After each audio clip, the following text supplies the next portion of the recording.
RMC Journal, mesdames et messieurs, bonsoir et tout de suite découvrons ensemble les sommaires. Éliminatoire CAN Côte d'Ivoire, les léopards de la République démocratique du Congo vont croiser les Soudans et la liste de joueurs retenus a été publiée au siège de la Fédération congolaise de football, association FECOFA.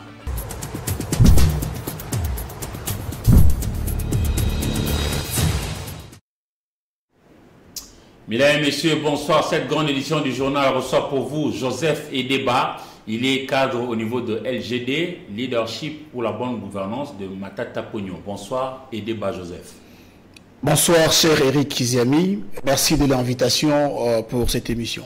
Merci. Et justement, l'actualité, les sélectionnaires de léopards de la République démocratique du Congo, Sébastien Desarbres, a publié aujourd'hui la liste, au niveau de la FECOFA, la liste de 27 joueurs retenus pour le match de la 6e journée, comptant pour les éliminatoires de la Coupe d'Afrique des Nations Côte d'Ivoire 2023 face au Soudan.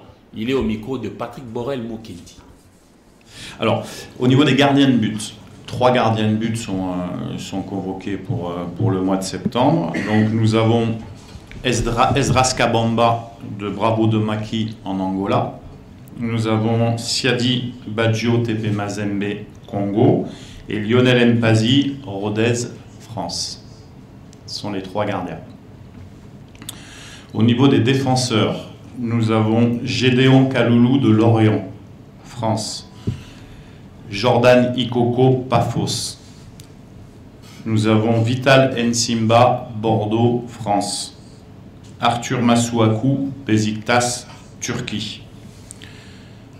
Rocky Bouchiri Hibernians, Écosse. Chancel Mbamba, Olympique de Marseille, France. Dylan Batubinsika, Saint-Étienne, France. Et Inonga Baka, Simba, Tanzanie. Ce sont les défenseurs. Au niveau des milieux de terrain, nous avons Peli Rudok Mpanzu de Luton, Angleterre. Nous avons Edo Kayembe, Watford, Angleterre. Nous avons Nuke Mfulu, Las Palmas en Espagne. Nous avons Samuel Mutusami, Nantes, France. Charles Piquel, Cremonese, Italie. Silas Stuttgart, Allemagne. Théo Bongonda, Spartak de Moscou, Russie. Shadraka Kolo, Saint-Gall en Suisse. Gaël Kakuta, Amiens, France. William Balikwisha, Standard Liège, Belgique. Meshak Elia, Young Boys de Berne en Suisse. Ce sont les milieux. Même si certains peuvent jouer attaquant également. Au niveau des attaquants, nous avons Fiston Mayele, Pyramide en Égypte. Vous savez qu'il a été transféré à Pyramide. Nous avons Aldo Kaloulou, Partizan de Belgrade en Serbie. Nous avons Cédric Bakambu, Galatasaray en Turquie. Nous avons Jackson Muleka, Besiktas en Turquie. Et nous avons Yohan Wissa, Brentford en Angleterre. Et on reste sur ces rayons pour vous dire que Sébastien Desarbres pense que son équipe va tout faire pour décrocher la qualification le samedi 9 septembre 2023 au stade de Martyrs de la Pentecôte ici dans la capitale congolaise face au Soudan, qui du reste ne viendra pas en victime malgré les climats malsains qui règnent au niveau de Khartoum. Propos recueillis encore une fois par Patrick Borel-Mokendi. L'intention, c'est de se qualifier à la CAN aujourd'hui. Ce n'était pas la même chose il y a 1 an, comme vous l'avez dit, parce qu'il fallait faire un exploit. On ne l'a pas fait, mais on est proche de le faire. Donc ce que je veux, c'est vraiment concentrer toutes les forces vives sur ce match du Soudan, faire un bon match, montrer qu'à Kinshasa et aux supporters, on a progressé, on est là, et qu'on peut passer à une autre étape. C'est ça notre... Si on se qualifie à la CAN, je dis bien si, parce qu'il y a un match à jouer, il faudra être bon. Ça pourra laisser quand même 1 mois, 1 mois et demi, peut-être 2 mois, de vivre ensemble, de s'entraîner ensemble, de former une équipe ensemble de janvier à février. Et ça, pour un coach, pour les qualifications de la Coupe du Monde, c'est aussi quelque chose de positif. Déjà, on est focus sur le match du Soudan. C'est un match décisif. Ça va être une équipe qui va devoir prendre des risques parce qu'elle peut se qualifier aussi. En nous battant, elle serait qualifiée. Donc, en faisant un match nul, elle serait éliminée. Donc, ce sont des éléments tactiques aussi à prendre en compte dans la préparation du match. On sait ce qu'on a à faire.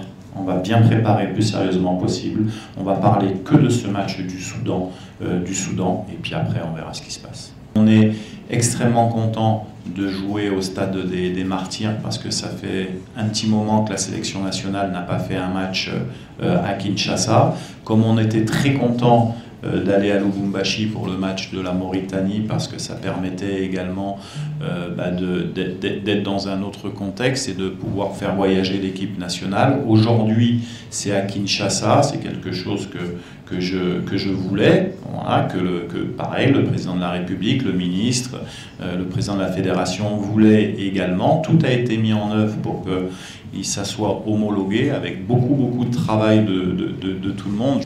Quand je vois le travail qui a été fait au vestiaire, dans les couloirs, dans la salle de presse, dans la truc de doping, dans les trucs des premiers soins, c'est un standard qui est excellent. Donc c'est ça qui est bien. Il faut que ça soit une réussite sur ce match.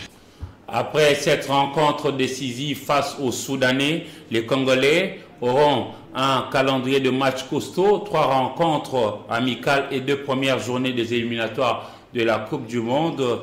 USA, États-Unis d'Amérique, Mexique et le Canada 2026, zone Afrique avant la Coupe d'Afrique des Nations Cannes de janvier 2024.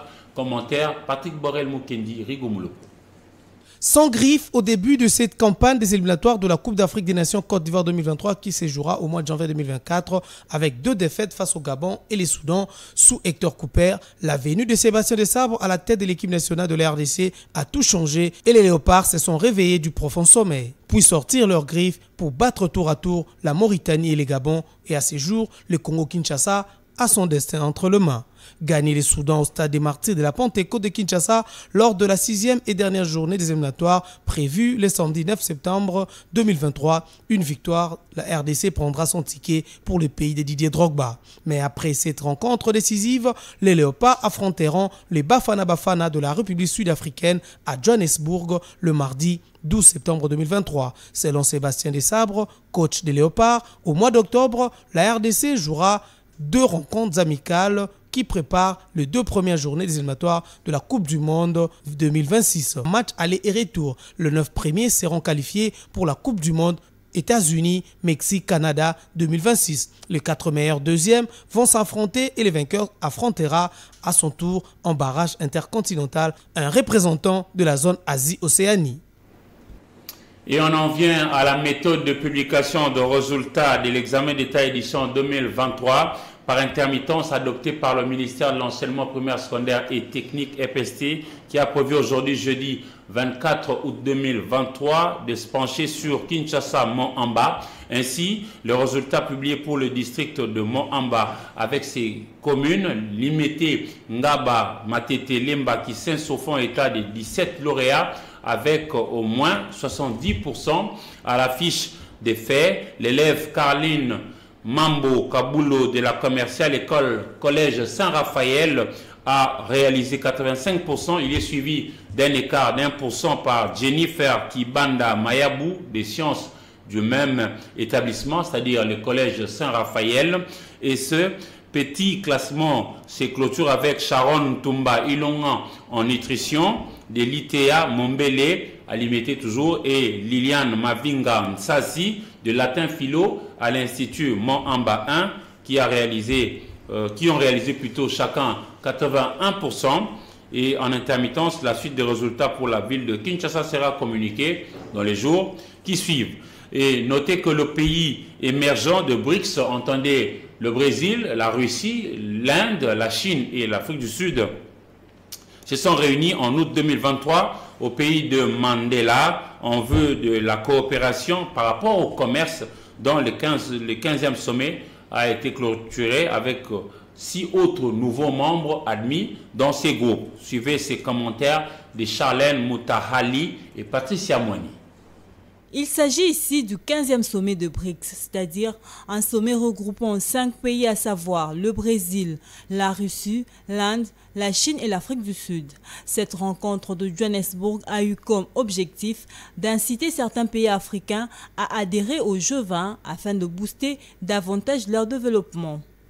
Pour le président sud-africain Cyril Ramaphosa, hôte de ces sommets, cette 15e rencontre permet de promouvoir les intérêts, les échanges touristiques et de se mettre en commun accord afin de ramener la paix. De son côté, le président brésilien Lula da Silva a dans son mot déclaré que le BRICS veut être sur le pied d'égalité avec l'Union européenne, les États-Unis. Le dirigeant chinois Xi Jinping a quant à lui martelé que le développement était un droit de tout pays et non un privilège limité à quelques pays. Vladimir Poutine, absent physiquement, est intervenu virtuellement en dénonçant les sanctions illégales contre son pays, la Russie.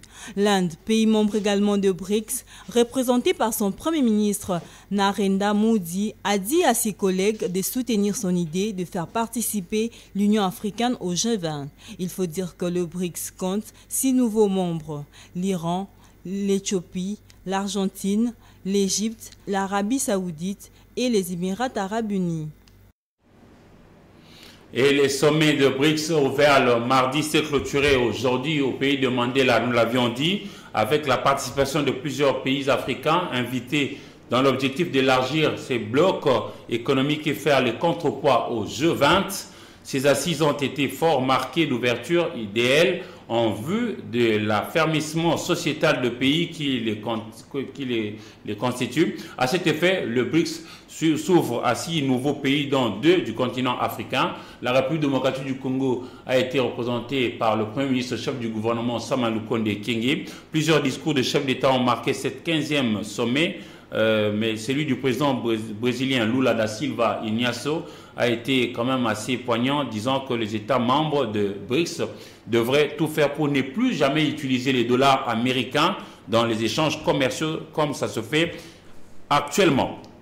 La dynamique de l'opposition progressiste qui prône l'opposition républicaine en République démocratique du Congo promet d'organiser le mercredi 30 août 2023 à Showbuzz, à Kinshasa, son conclave national électoral à partir de 13h. Il s'agira de la désignation du candidat président de la République pour les comptes de l'opposition politique RD congolaise en perspective de la prochaine présidentielle prévue le 20 décembre 2023 ici en RDC et dans les 5 autres pays choisis, c'est-à-dire les États-Unis d'Amérique, le Canada, la France, la Belgique et la République sud-africaine.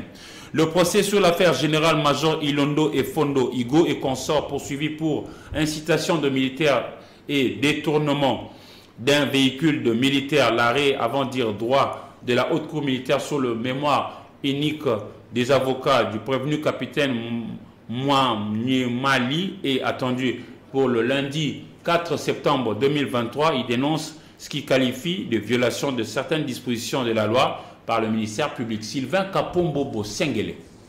L'affaire général-major Ilondo et Fondo Igo et consorts devant la haute cour militaire, le capitaine Mali du service national a par le biais de ses avocats développé mercredi 23 août 2023 son mémoire unique déposé avant l'instruction au fond comme le veut la tradition.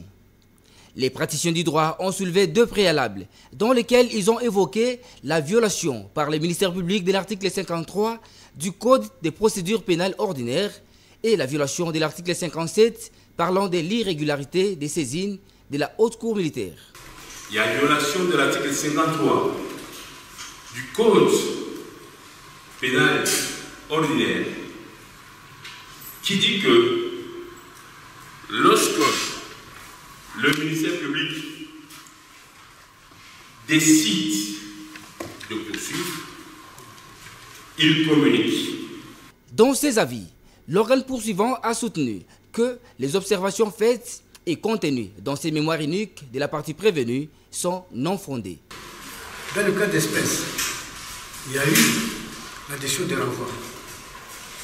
Le juge est saisi à l'égard de la personne renvoyée par la décision de renvoi. Le juge est saisi des faits toujours par la décision de renvoi. Or, Mali il y a une décision de renvoi qui a été établie et par laquelle il a été déféré devant votre juridiction.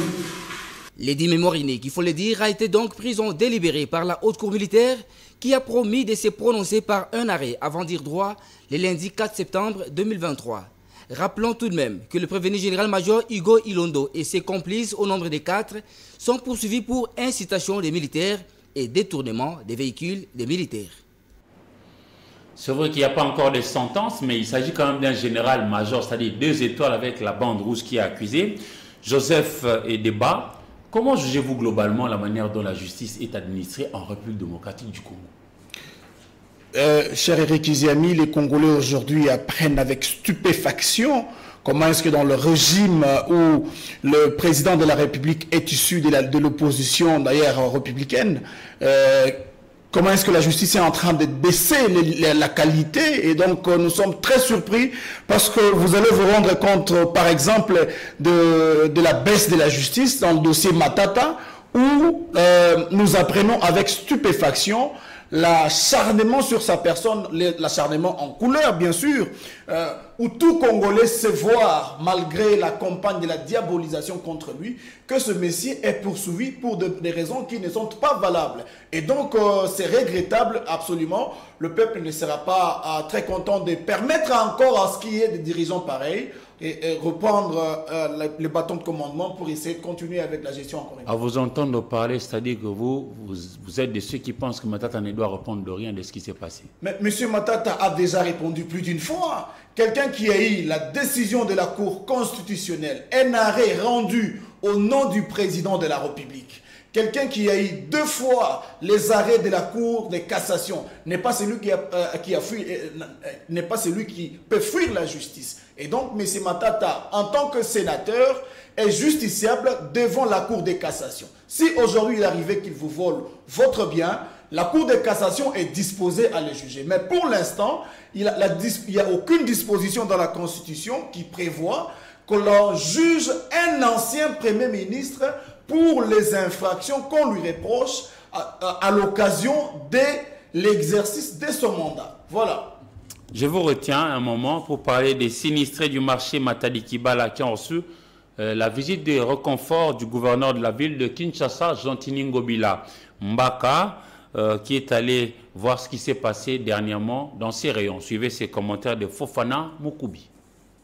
2 jours après que l'incendie ait décimé le marché de Matadi Kibala, le gouverneur de la ville se rendit sur le site s'enquérir lui-même de la situation afin de prendre la mesure des dommages causés par cet énième sinistre qui frappe la population de ce coin de la capitale. Accompagné du ministre provincial de l'Intérieur, Gracien Tsakala, Jean-Tini Ngobila a échangé avec le commerçant du Campem après qu'il ait fait la ronde du site pour constater le résultat catastrophique de ces sinistres. Avant de reprendre place dans sa Jeep, il a promis aux vendeuses de leur trouver rapidement un site où elles peuvent continuer d'exercer leurs activités en attendant la mise à disposition des fonds pour le réaménagement moderne du marché de Matadi Kibala. Le ministre de l'Industrie, Julien Paluku Kahongia, accompagné d'autres responsables de la République, ont réfléchi par rapport à la relance de la production de l'huile de palme, autrefois dans l'espace que l'on avait appelé le Grand Bandulu. Suivez avec, Dieu merci, Kandampoy.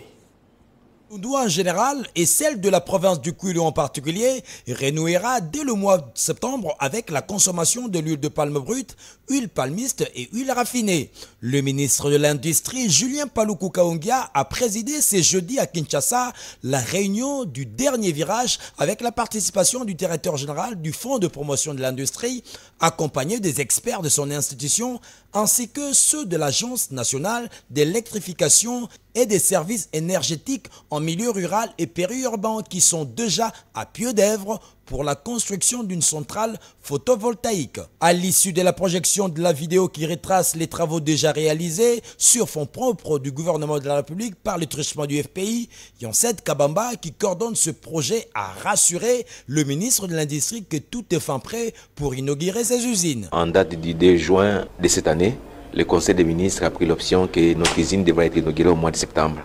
Avant, c'était un rêve. Je crois qu'on pourra le voir à travers les images et qu'effectivement, tout est quasiment fin prêt. Tout à la population de Kwilu qui ont connu Pelzet. Donc, ils vont revivre les souvenirs de Pelzet. Le ministre était très content. Grâce à ce vaste programme qui s'inscrit dans le cadre de la mise en œuvre du plan directeur d'industrialisation, des richesses et des emplois seront créés dans cette province.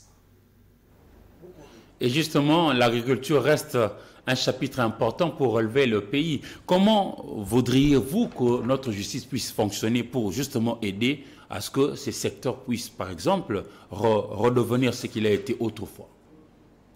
Alors, c'est en tout cas très important que les Congolais aujourd'hui comprennent que le projet Bukangalozo avait pour but de, n'est-ce pas, donner aux Congolais la capacité de s'autosuffire en ce qui concerne le besoin primaire.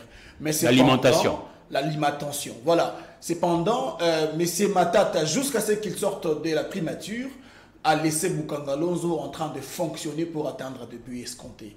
Mais cependant, il y a d'autres qui ont bloqué les financements de Bukangalozo, qui aujourd'hui fait la une dans le pays. Vous êtes informés que la Cour constitutionnelle, les summum de la justice, revient dans les dossiers Bukangalozo, alors que cette même Cour avait déjà rendu un arrêt sur RP 001 au 15 novembre 2021. Ce qui est inimaginable et ce qui étonne les Congolais, c'est quoi? C'est que dans les dispositions prévues par la Constitution en son article 168, la Cour constitutionnelle ne peut jamais revenir sur sa décision. Et donc, qu'est-ce que nous pouvons déduire par là? C'est que, quelque part, il y a la volonté politique de nuire à celui qui s'est donné à initier un projet salutaire, un projet qui allait permettre aux Congolais de s'autosuffire aux besoins alimentaires dans les foyers. Et donc, du coup, c'est déplorable parce que c'est comme Dieu qui revient sur sa parole afin de changer la vie. La Cour constitutionnelle est considérée comme le summum, est considérée comme la plus haute cour du pays, et donc il ne peut pas, en fonction et en vertu des dispositions de droit, revenir sur un arrêt déjà rendu par cette cour même. Voilà. Et pensez-vous vraiment que la personne, soyons sérieux, du Premier ministre ancien, Matata Ponyo, peut vraiment bousculer Tshisekedi qui a un nom, même par son père qui a précédé, etc. Est-ce qu'il peut vraiment, au niveau de la présidentielle, bousculer les lignes? Quand vous parlez acharnement, vous êtes sérieux? Nous sommes très sérieux parce que ce que M. Matata a fait en tant que Premier ministre seulement à l'époque est plus éloquent aujourd'hui que toute la gouvernance de nos amis de l'Union sacrée. Et donc ça, c'est un élément très important parce qu'aujourd'hui, on a affaire à un Matata qui est candidat président de la République pour les élections de 2023. Ça ne peut que déranger parce que nous savons la probité morale de ces derniers, nous savons la compétence de ces derniers, nous avons jusqu'à ce jour les réalisations de Matata alors que ça fait plus de 5 ans, plus de 6 ans qu'il n'est plus au poste. Et donc, ça ne peut que déranger la quiétude de ceux qui sont habitués à l'amateurisme, ceux qui sont habitués à des improvisations. D'ailleurs, il n'y a pas un programme de gouvernance. Et à ceux qui sont habitués à la jouissance et à des fêtes chaque week-end. Mais Joseph et Débat, je vous pose une question par rapport aux Congolais. Alors, qu'est-ce que vous leur dites par rapport aux près de 300 millions de dollars américains utilisés dans le projet? Par rapport à ça, on ne dit rien, on ne cherche pas non plus où étaler l'argent. Aujourd'hui, pour que le Congolais puisse comprendre une chose, Bukangalozo reprend avec les mêmes fournisseurs, mais de l'autre côté, on essaye d'attaquer Matata. Bukangalozo va reprendre bientôt, avec les mêmes fournisseurs, avec les mêmes exécutants. Et donc, il faut comprendre que c'était l'ambition politique de nuire à une personne. Pour ces projets-là, de cette augure et de cette qualité, on ne peut que revenir pour faire avancer le pays dans le domaine agricole. Et donc, le peuple doit saisir l'opportunité de réclamer justice et de réclamer le respect des textes. Sinon, ce serait comme le roulage lui-même est l'agent du désordre dans la rue. Voilà. Alors, comme annoncé par Julien Paluku Kahonga, je l'ai cité, le ministre national de l'industrie, le contour contractuel entre la République démocratique du Congo et les géants constructeurs japonais UD Trucks s'est raffermisse autour de gains partagés. La suite dans ces commentaires signés pour vous par Fofana Moukoubi. D'ici 4 mois, un mémorandum sera signé entre l'entreprise japonaise spécialisée dans le montage d'automobiles et la RDC que représentera le ministre de l'Industrie, Julien Paluku Kaungia. Cette annonce de l'ancien gouverneur de la province du Nord Kivu en marge du 15e sommet des BRICS qui se clôture ce 24 août 2023 dans le pays de Frédéric Declercq est accueillie à joie complète par les Congolais du CI et du monde entier.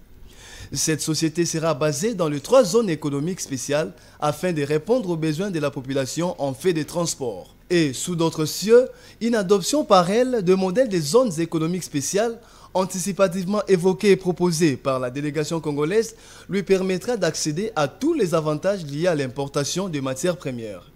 La balle est maintenant au camp de ces géants constructeurs japonais de poids lourds, anciennement connus sous la marque Nissan Diesel et propriété d'Isuzu. Et la 29e édition de la Ligue nationale de football a démarré mercredi dans 3 stades de la République démocratique du Congo. Maniema Union de Kindu dans les Maniema a eu raison des Aigles de Kinshasa 1-0. Céleste de Mbandaka a surpris l'Étoile de Kivu 1-0. Même score étriqué a donné le 3 points au Corbeau de tout-puissant Mazembe qui s'est imposé à Kolwezi devant Simba. Patrick Borel-Mokendi. Cheikh Omar qui a fait la différence et qui est rentré dans la surface de réparation parce que la passe de Mortala est millimétrée. D'abord ce pénalty manqué à quelques minutes de la mi-temps. C'est arrêté. Cheikh Fofana met dans le vent son vis-à-vis. Poussé à la faute, le défenseur de Simba tombe dans le panneau. L'arbitre n'hésite pas à siffler en faveur de l'attaquant malien. Penalty pour le TP. Il a fait la différence. John Bakata ralentit sa course avant de mettre son ballon dans les bras d'Mbompoyi. C'est arrêté. Premier arrêt monstrueux du gardien dans un match où son équipe est en train de couler comme le Titanic.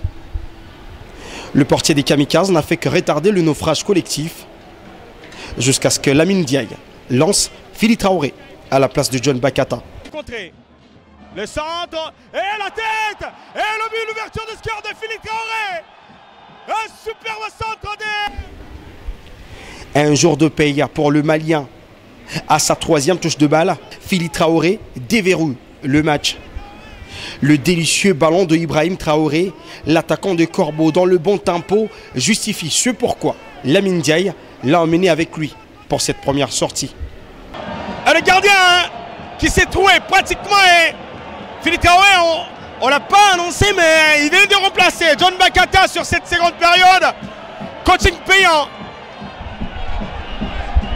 1-0, plus rien n'arrivera dans cette rencontre. Et pourtant, il y avait de la place pour un 2e et un 3e but du TP Mazembe. Mais comme on dit, à chaque jour suffit sa peine.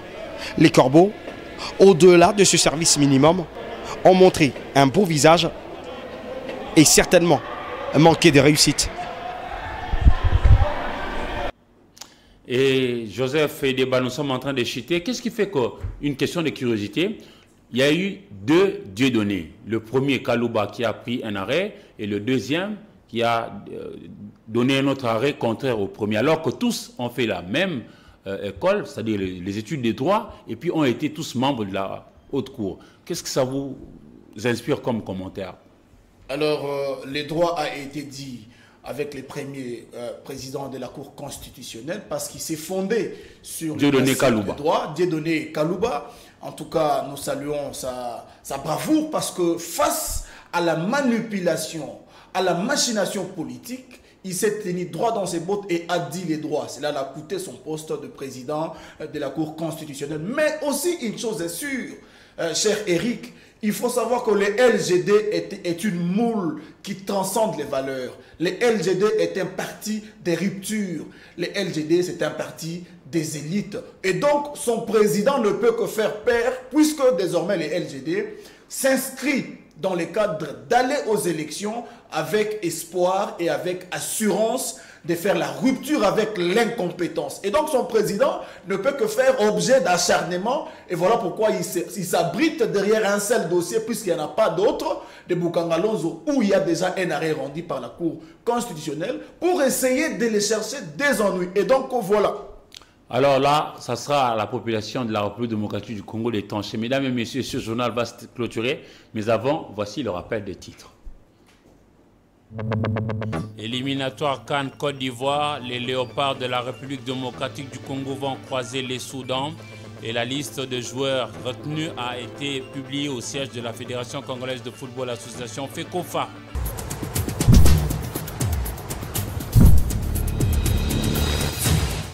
Mesdames et messieurs, ce journal est complètement terminé. Il a reçu pour vous Joseph Edeba, cadre de LGD, avec qui nous avons discuté de l'actualité. Merci de nous avoir suivis. Au revoir.